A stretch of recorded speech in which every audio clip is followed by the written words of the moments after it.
I've said it thousands of times and I will continue to say it. Social media marketing is one of the most beginner-friendly business models out there. I would know because it's how I got my start at this point, 9 years ago? It was the business that really paved the way for the rest of my career. It was the first business I made $10,000 a month with. It was the reason why at the age of 17, I was able to move into my dream apartment. It kind of changed everything. It was the business that finally allowed me to start taking care of my mom and make good on all the promises that I made to her growing up, just those accomplishments that you look back with so much gratitude. And, after doing, relatively well in the rest of my career, and even though it was the business that then led me to go on and have an even much bigger career outside of just social media marketing, it was the thing that started all. And genuinely, I would not be in the position I am today if I had not started my social media marketing agency. So with all that being said, that's exactly what I'm going to reveal to you here today. Exactly how to make $10,000 a month with your social media marketing agency this year. Now, one thing that's very interesting about SMMA is that it's not just me. There are countless examples of multimillionaires and even billionaires that started their entrepreneurial careers with service-based businesses. In simple terms, they all started using this model. Basically, services for businesses that help them get more eyeballs, more leads, more attention, more sales, more customers, and ultimately make more money. So we have Guillaume, who's a dear friend of mine, founder of Lemless. That's a multi-$100 million software company, and he actually started off with an agency. We have Sam Ovens, founder of School. He started off with an agency. Alex Hermosi, founder of Gym Launch. He actually started off doing the marketing services for gyms before he pivoted and went into coaching. Now, Guillaume, Sam, and Alex are all multi-millionaires. But there's even billionaires who got their start by taking advantage of the same model. Andrew Wilkinson, who has an incredible book, I recommend you guys all read it. He is the founder of Tiny, and he actually started off with an agency. That's the thing that gave him the cash flow to then go on and build his other ventures and his other businesses. Now you must be thinking, why is this model so good? Well, what sets SMMA apart from other models like dropshipping, affiliate marketing, Amazon FBA, or trading is really 4 metrics. And rather than telling you, let me just show you. You see, when evaluating a business model, especially as a beginner, and most importantly as a beginner, you always need to look at these 4 metrics: startup capital, profit margin, demand, and fulfillment. You see, the most beginner-friendly models always have the following: low startup capital, high profit margins, high demand, and easy fulfillment. Now, I know that dropshipping is usually the business model the beginners find first, so let's break down dropshipping using these 4 metrics. Startup capital, anywhere from $1,000 to $5,000. Listen, for some reason, people don't believe me when I tell them this. And by the way, I own physical product brands. This is my eyewear company. We're on pace to do 8 figures this year. And I either own or invest in multiple other D2C brands. So I know the unit economics behind these businesses very, very well and very, very intimately. You can burn through a lot of ads testing products. So the truth of the matter is, if you are going to start off dropshipping, you need some money to test with ads. And a lot of times those tests just simply don't work. And that's the name of the game when you're starting any business model as a beginner. The truth is, when you're starting as a beginner in any business model, for a month, 3 months, 6 months, maybe even a year, you might not find success. And that's fine if you're not burning through a cash and bankrupting yourself in the process. Profit margins, anywhere from 10 to 60%. Honestly, I would say even 60% is way too high, including ad costs, chargebacks, refunds, all that stuff. Demand is very low. Dropshipping had its moment, but at the end of the day, dropshipping, it's not a real business. It's not a physical product business. It's not a real direct-to-consumer e-commerce brand. And consumers are smart. They can tell the difference these days. Fulfillment is medium. The headaches are really going to come more on the back end with, high chargebacks, high disputes, dealing with a lot of headaches with customers and your support emails. Now, as you can see, because you need an advertising budget, your startup costs are high. Your profit margins are low after manufacturing and shipping. And because dropshipping products are gimmicks, for the most part, demand is low, or demand is there for a month or 2, and then these are very trendy. Most of the time these are very gimmicky products. Okay, it's not something that's long lasting. Now, the fulfillment isn't the hardest, but there's a lot of admin involved due to logistics, refunds, etc. Now, as you can see, dropshipping is not beginner friendly. So let's break down the agency model. Startup capital, to be honest, $50, $100. Really all you need is a domain, a G Suite, and you're pretty much good to go. Profit margins anywhere from 65 to honestly 98%. It could be 99% technically even.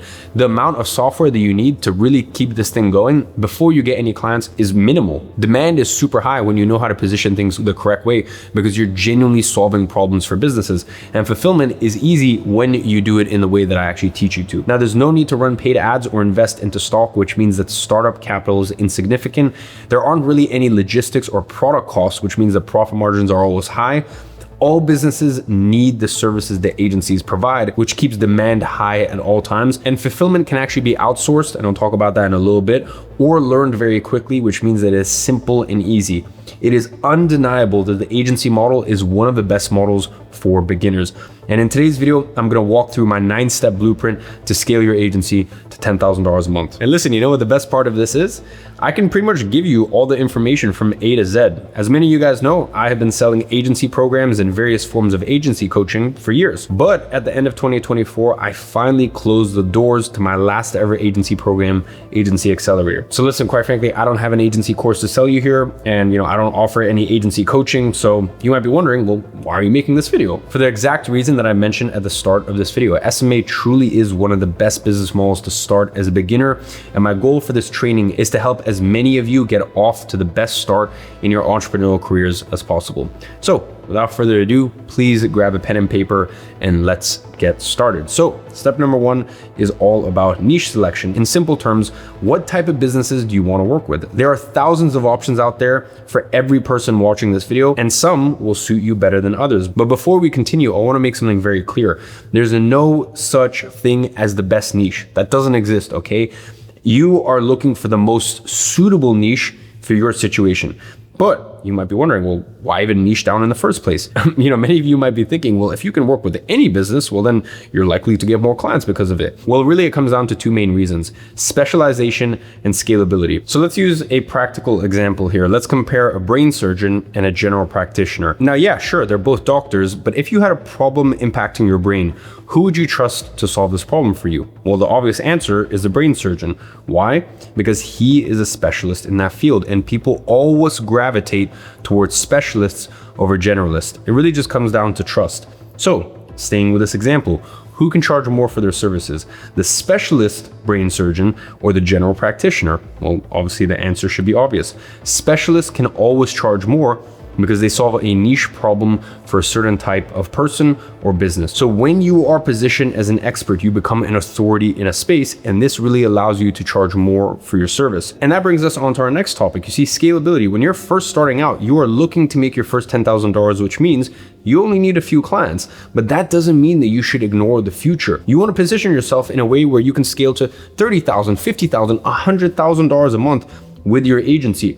And niching down helps you do exactly this. You see, niching down decreases complexity. And I tried to make this very obvious for you. When you have one niche, everything is streamlined, everything works in unison. It's truly like having one business. But when you have multiple niches, it's like you have to communicate in a different way to every single different type of client. The way in one niche, the best way to get clients is very different to the other niche, because on one niche, your potential clients might be spending a lot of time on Instagram DMs, whereas in another niche, they don't check Instagram at all. On one niche, they're hanging out on LinkedIn. On another niche, they don't hang out at all. And then even once you actually get the client through the door, delivering on your service, it becomes a nightmare, because each new client, you have to go back to the drawing board and go, okay, how are we gonna make it work for this kind of industry? Okay, how do we change the campaigns or the structures or the copywriting? It's almost just like having multiple businesses, and that's the honest truth of it. When every client is different, every aspect requires variation. Increased variation in your business results in increased complexity, and increased complexity hinders your ability to scale. So let's take a look at an actual example.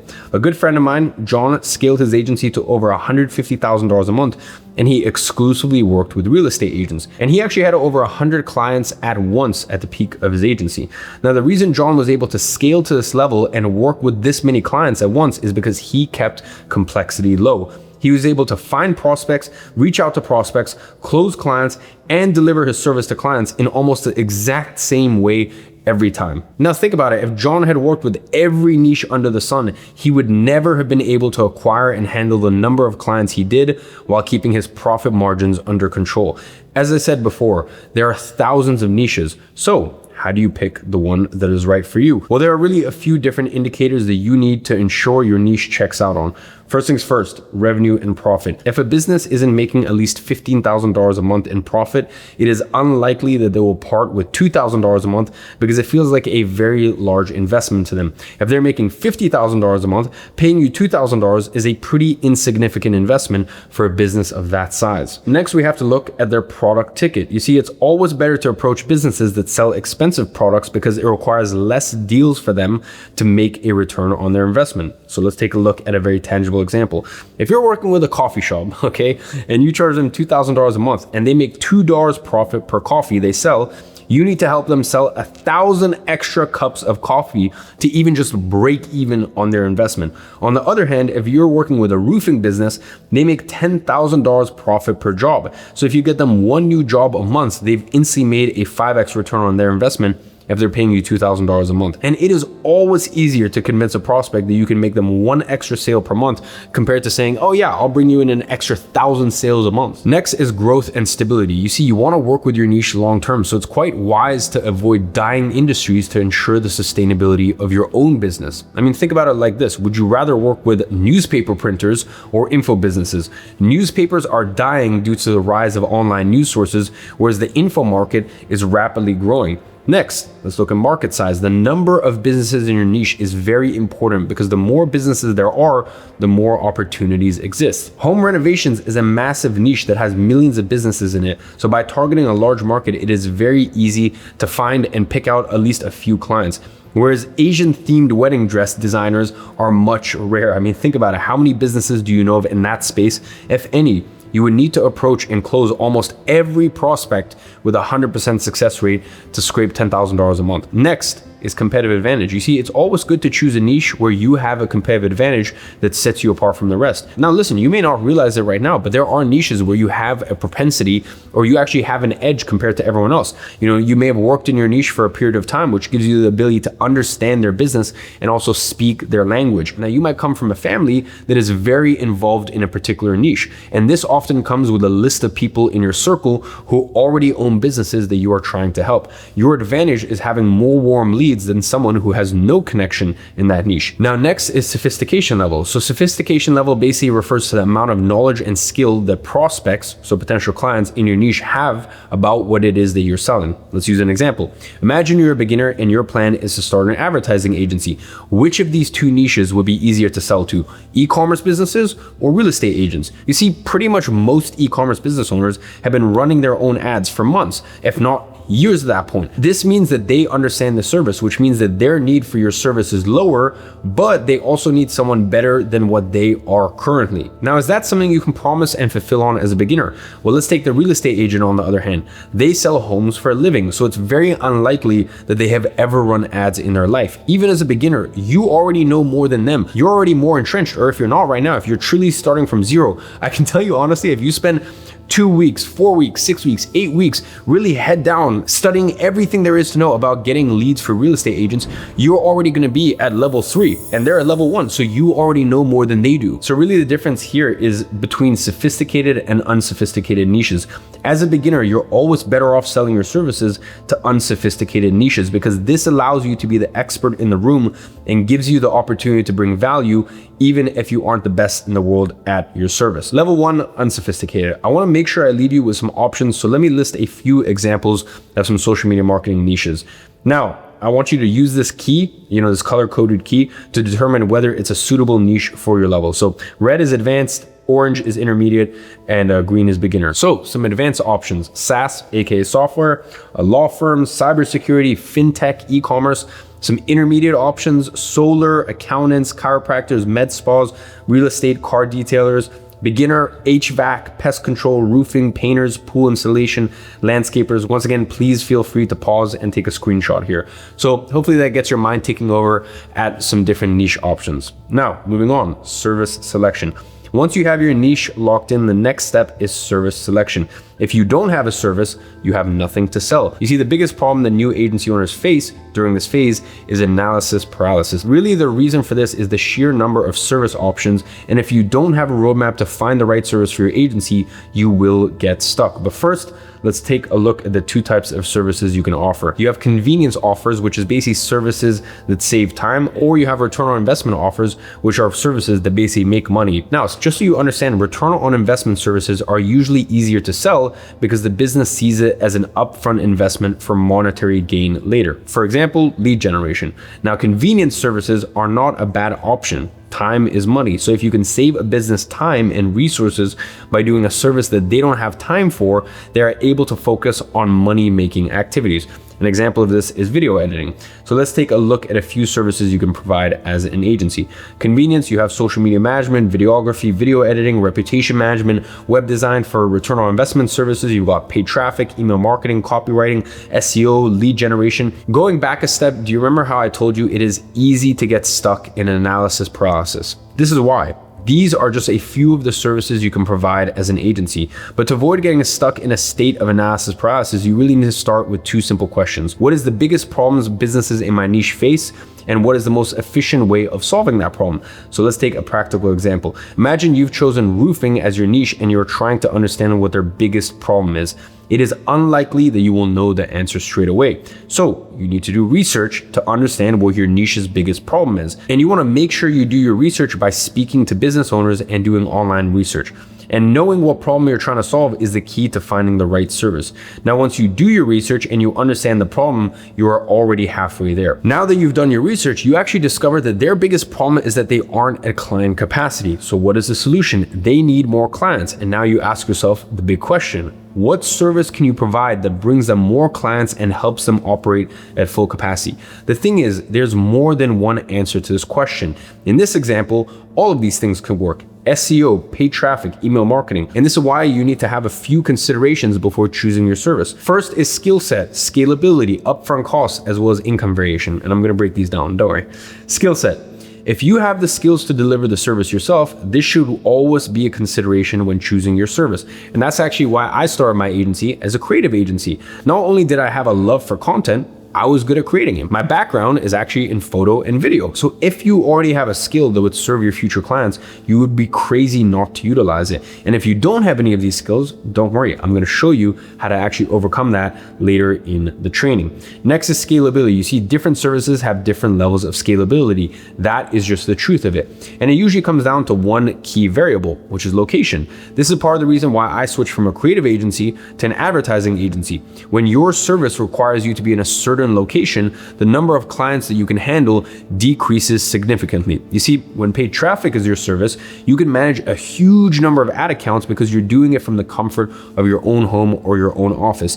If you're doing videography as your service, you can only work with one client at a time because you can't be in two places at once. The next consideration is upfront costs. You see, when it comes to the agency business model, it is one of the business models that doesn't require much, if any, capital investment. The model really requires sweat equity, basically effort. Unfortunately, the service you pick can have an impact on that. So let's compare two services right here: videography and copywriting. If you want to compete with other creative agencies specializing in videography, you're going to need equipment. You're going to need a quality camera with various lenses, microphones, attachments, etc.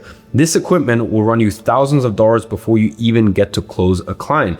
Copywriting is a totally different story. As long as you have a laptop with an internet connection, you can start a copywriting agency. The upfront cost is next to nothing. So if you are a beginner, always try to keep your upfront costs as low as humanly possible. Next thing to discuss is income variation. You see, different services tend to have different payment structures.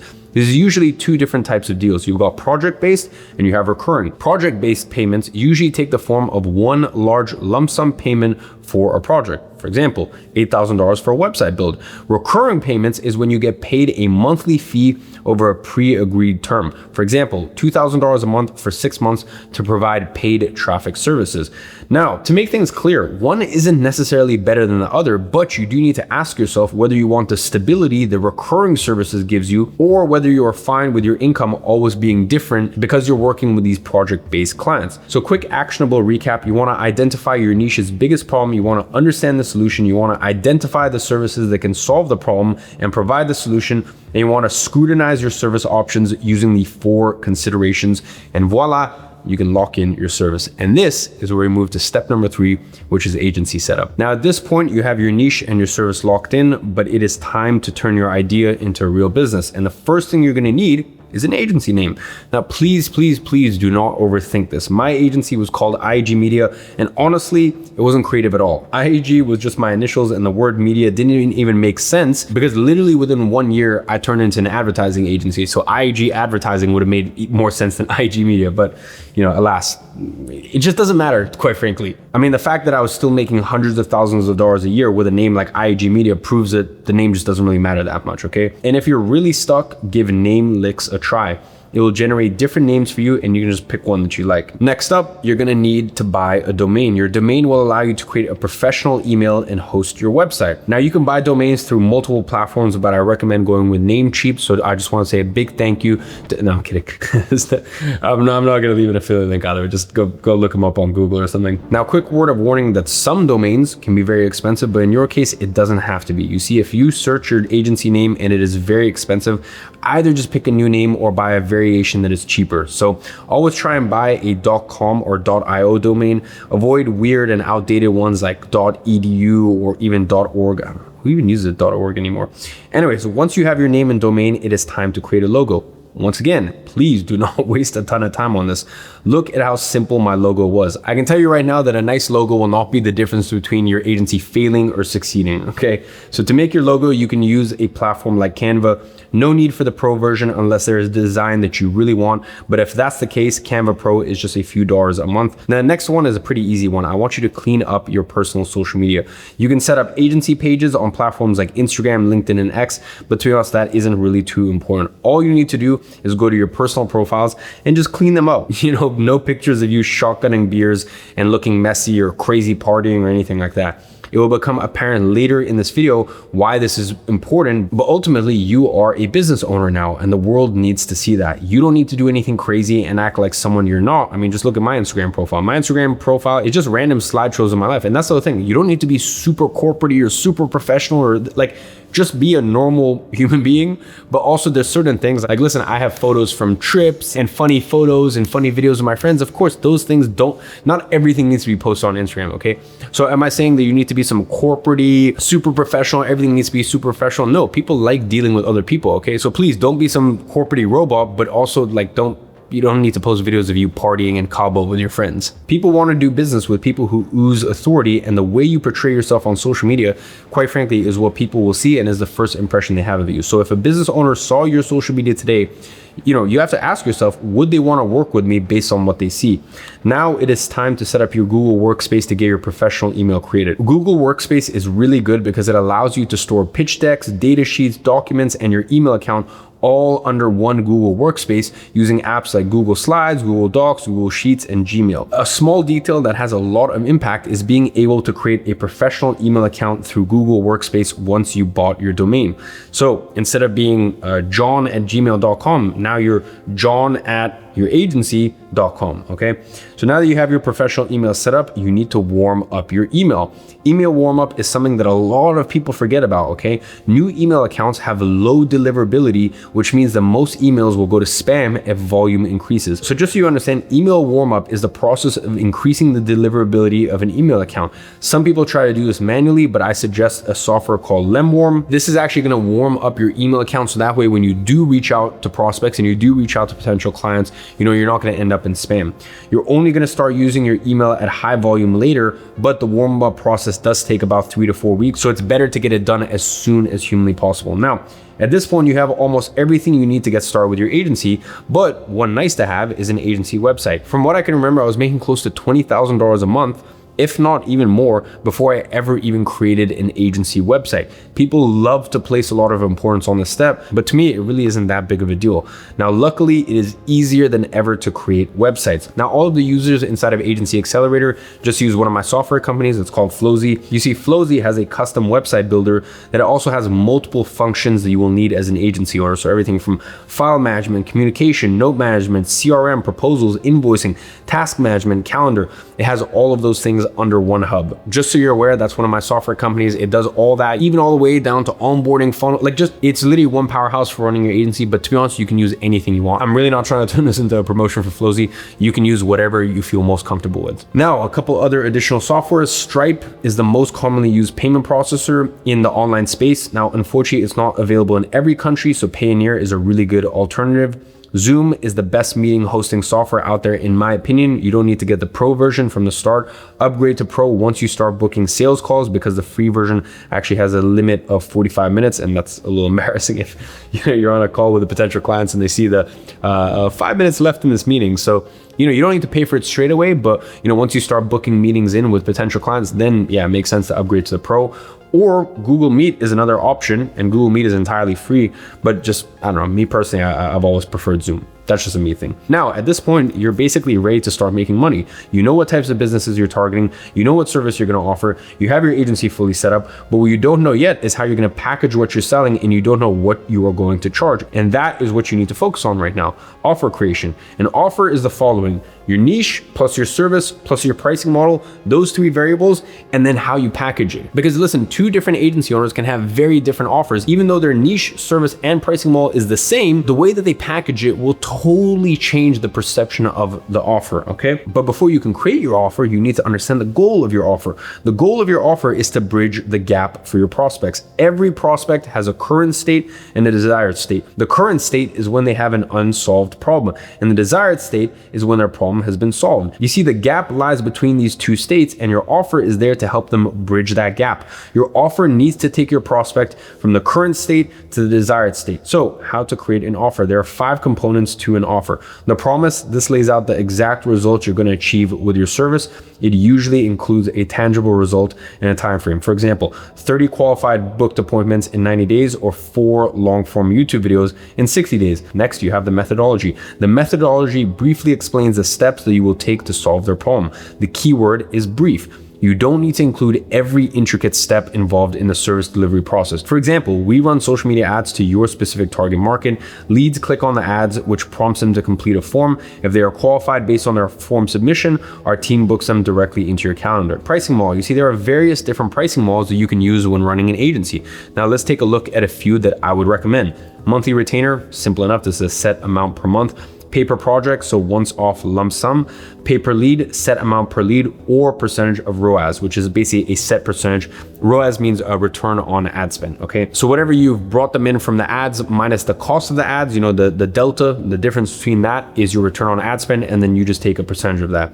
Now, a setup fee can also be charged on all these models except for the pay per project, and a setup fee is an upfront cost that is charged in some cases. Now, when it comes to setting a price on your offer, this differs depending on the value that you bring. The more money you can make your clients, obviously the more that you can charge. So do some research on what other agencies are charging. To start with, charge a price that you are comfortable with, that aligns with others in the market, and maybe even undercut them slightly, and see how the market reacts and adjust accordingly. If every prospect jumps at the opportunity with no pushback, well, then increase the price to test. But if every prospect thinks the price is too high, then decrease the price and test the response. Next is contract duration. If you are running a service that charges recurringly every month, you need to set how long the contract runs for. This doesn't mean that the client leaves at the end of the contract. It just means terms will be renegotiated at the end of each contract cycle. Of course, there'll be times where you're gonna have to part ways with certain clients. That's just the name of the game, but you do have to have a set minimum term, really, to protect yourself as well. I suggest contract lengths to exceed 90 days at all times, okay? So 3-month minimum at all times, because this allows enough time to optimize your service and get good results. Now, some other things that you can offer: free website, audits, value resources, lead reactivation. These are really some things that you can do to go the extra mile with your clients.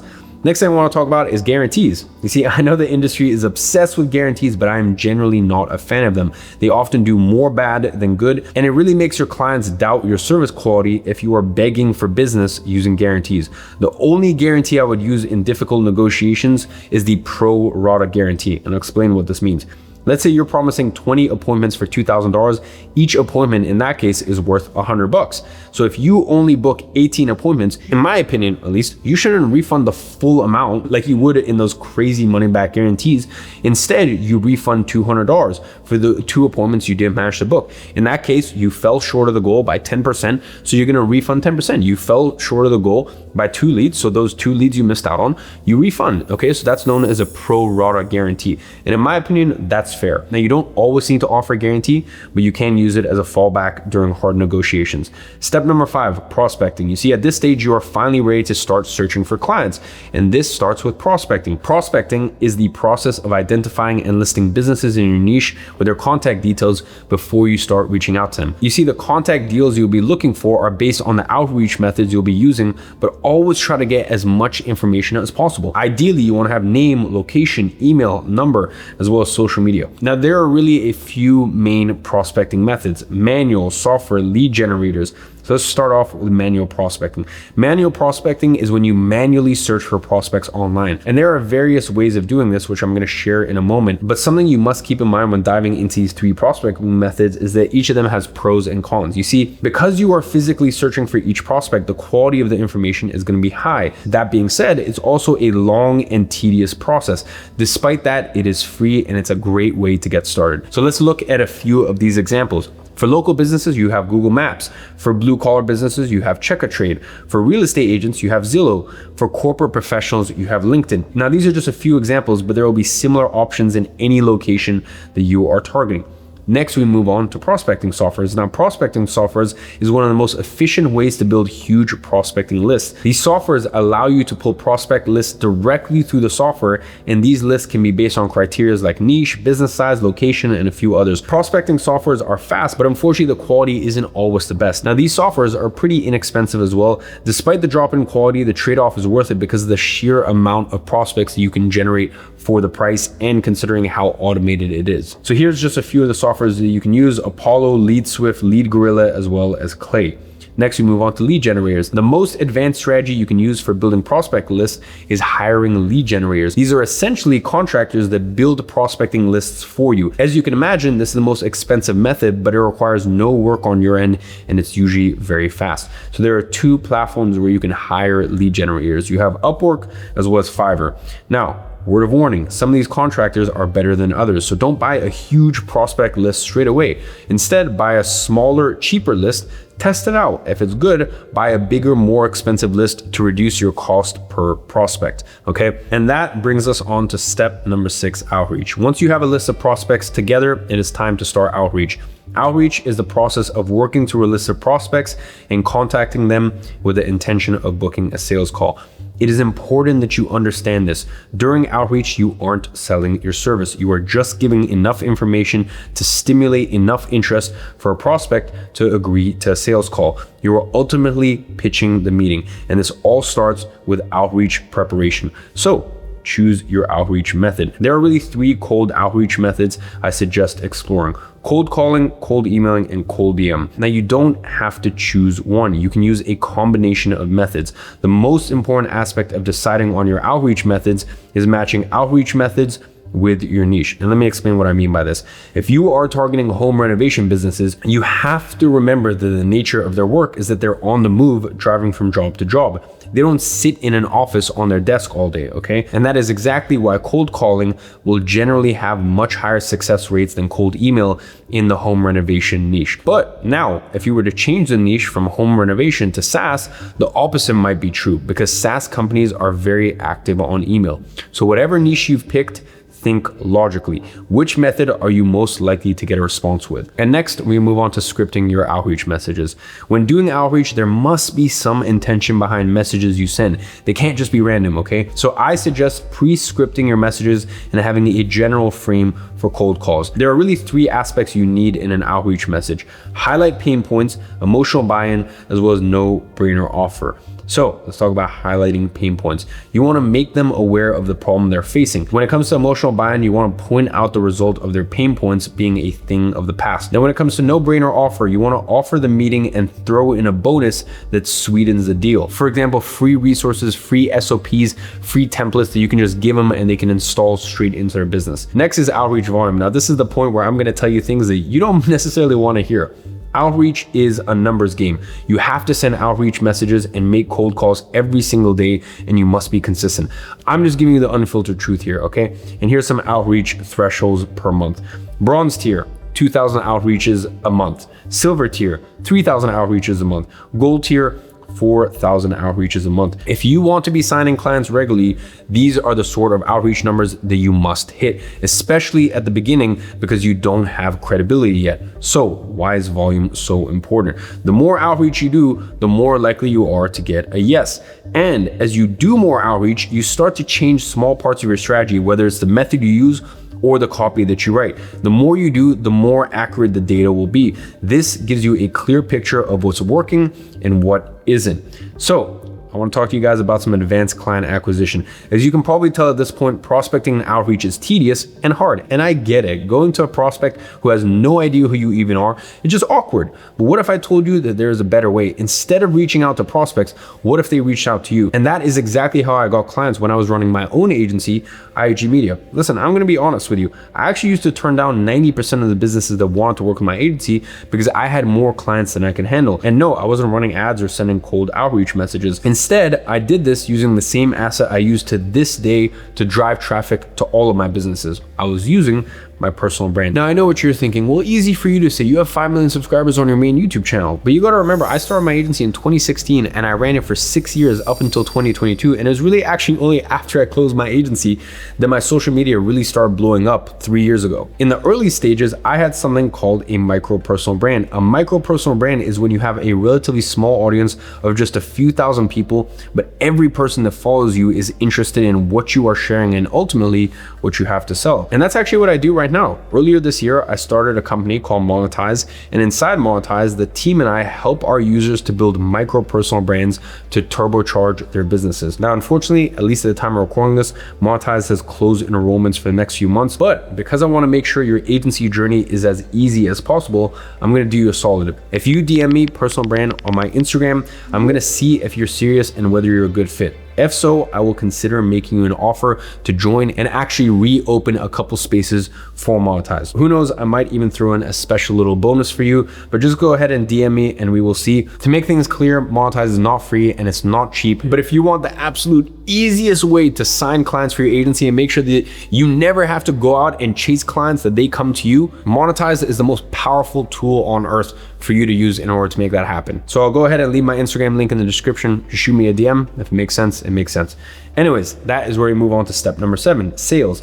You see, once your outreach starts hitting or your personal brand is performing, your calendar should start filling up with meetings. Now it is time to start selling. So to prepare for your sales calls, make sure you do the following: upgrade to Zoom Pro. Make sure your background looks professional, so either a clean white wall or office background. Make sure you don't have your bed in the background, no untidiness, and also make sure you have fast, stable Wi-Fi connection. Once you've done those steps, you are ready to start taking sales calls. So let's look at the structure of a sales call. You have rapport, pre-frame, discovery, transition, and pitch. Now, rapport really just makes up the first 2 or 3 minutes of a sales call. This is the part of the call where you start to get to know the person you're speaking to. The reason rapport is important is because it just eases the prospect into a sales call. It's also a bit of an icebreaker. When you start a sales call without any form of rapport, it's kind of just awkward. Then you move on to pre-frame. Once you feel like you've done enough rapport building, then you actually ask for permission to proceed. A simple line like this works fine. Well, it's been great to get to know you, but you jumped on this call for a reason today. Is it all good if we hop into business? Now, once they give you the nod, you proceed into pre-frame. Pre-frame is when you lay out how the call is going to go, and this is your opportunity to really set the tone and position yourself as an authority on the call. For example, so let me break down how today's call will work. I'm going to ask you a few questions about your business, and all I ask for is transparency.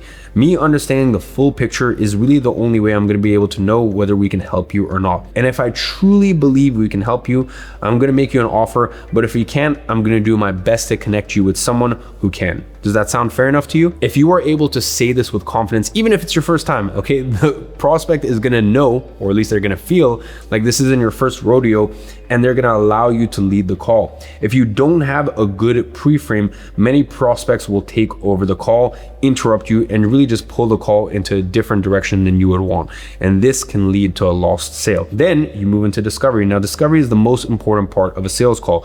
I want you to think about it as a puzzle. Your goal is to get as much information as possible while you are making them realize that they have a big problem that they need to fix, and the solution is sitting right in front of them. Now, there are really 5 parts in discovery, and you need to understand each part in order to make them realize that they need your service. Now, part 1 is current state. Your goal here is to understand where their business is at and what their current financial position is. Ask questions like, how many clients do you get on average per month? How much profit do you make per client? How many clients could you even handle right now? What are you doing right now to solve this problem? You need to understand their exact position right now and what they are doing to improve their situation. Then you move on to part 2, which is the future state. Here is when you start to understand what their goals are in the next few months.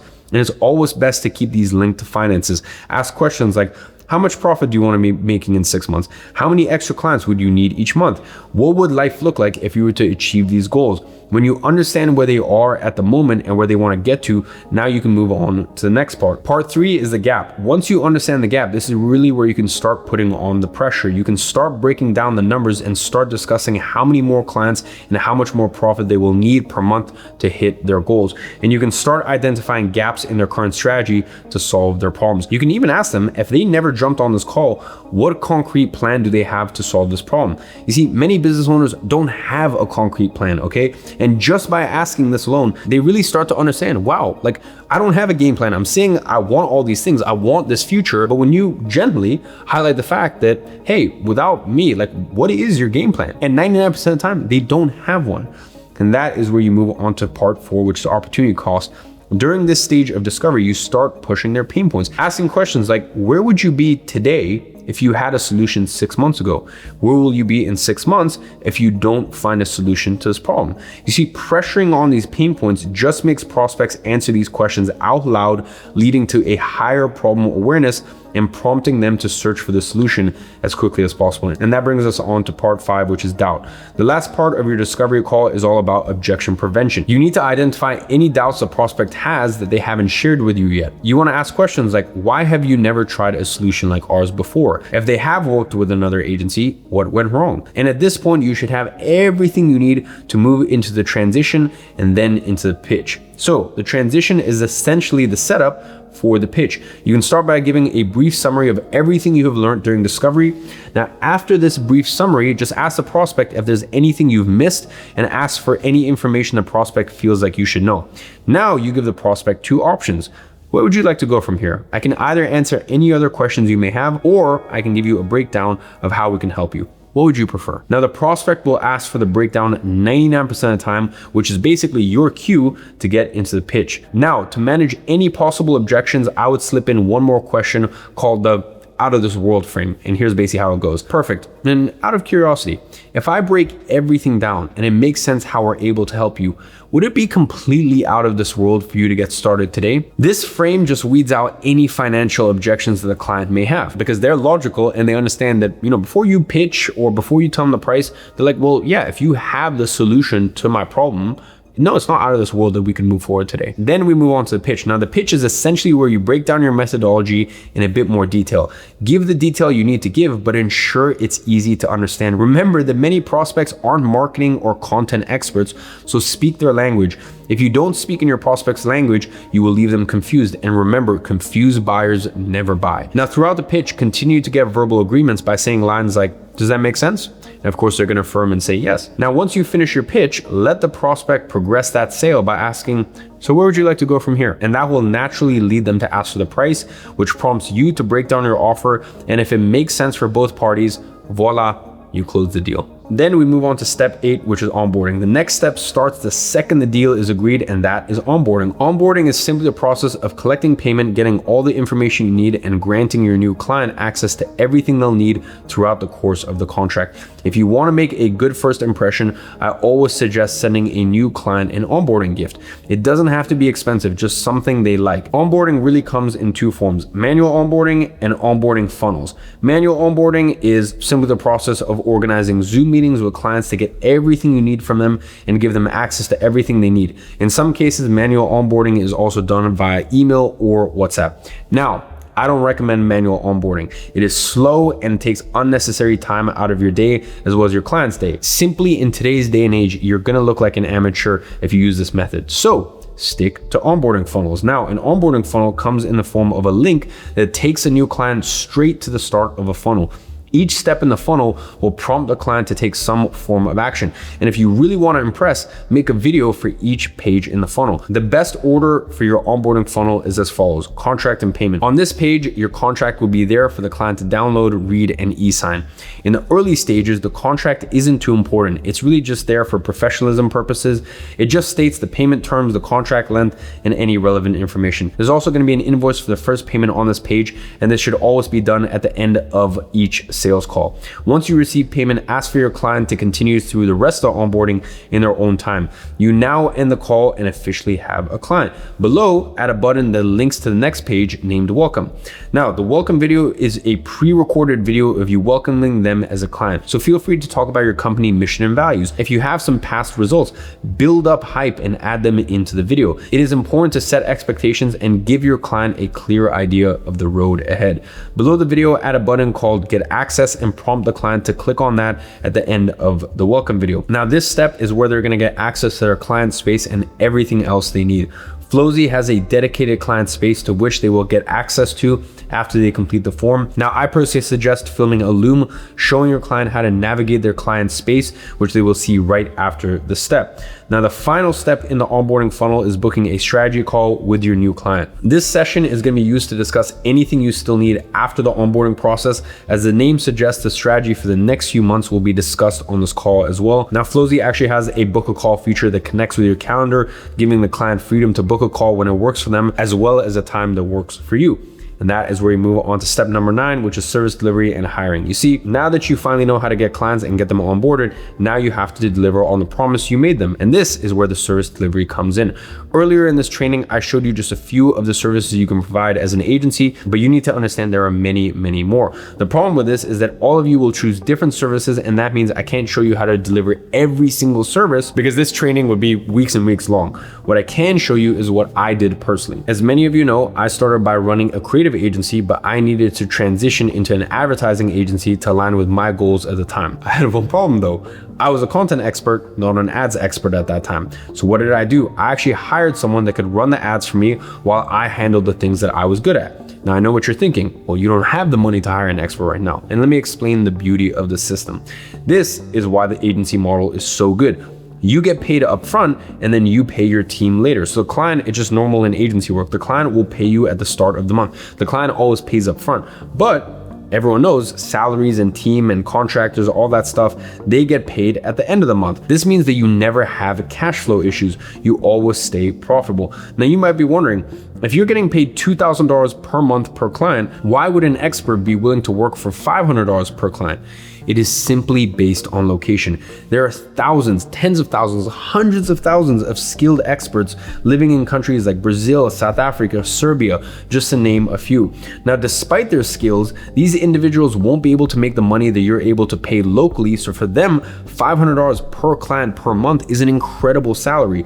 If you get 5 clients, they make $2,500 a month, a salary that in their country means that they are balling out. And this is what I call contractor arbitrage. You are essentially a middleman. Now, I was able to find my first contractor in a Facebook group, but there are various different places that you can look. Facebook groups, Discord, Fiverr, Upwork. Do your best to find a couple options and run an interview process just like any other business would. This is the easiest to do on Upwork and Fiverr because you are able to make job posts looking for specific roles, which means that you will have multiple options. Now, please also still remember, getting a contractor doesn't mean you don't have to know anything about service delivery. Make sure that you still understand the basics of the service that you're offering, because this really allows you to be more confident when you sell, identify talent during the hiring process, as well as manage your team more effectively. And there it is, every step that I would take to start and scale my agency to $10,000 a month in 2025 and beyond. This business model truly has to be one of the lowest barrier to entry of any model. It changed my life entirely, and there's no reason it can't change yours. And a final reminder to DM me personal brand on Instagram. I'll leave a link in the description if you're interested in implementing my micro personal brand strategy by using Monetize. Like I said, at the moment enrollments are closed, but I'm going to reopen the door to a couple individuals who are serious about getting to $10,000 a month in 2025 and beyond. So if that's you, shoot me a message on Instagram. I hope this training has been valuable to you. And as always, I'm watching from afar and I'm rooting for you.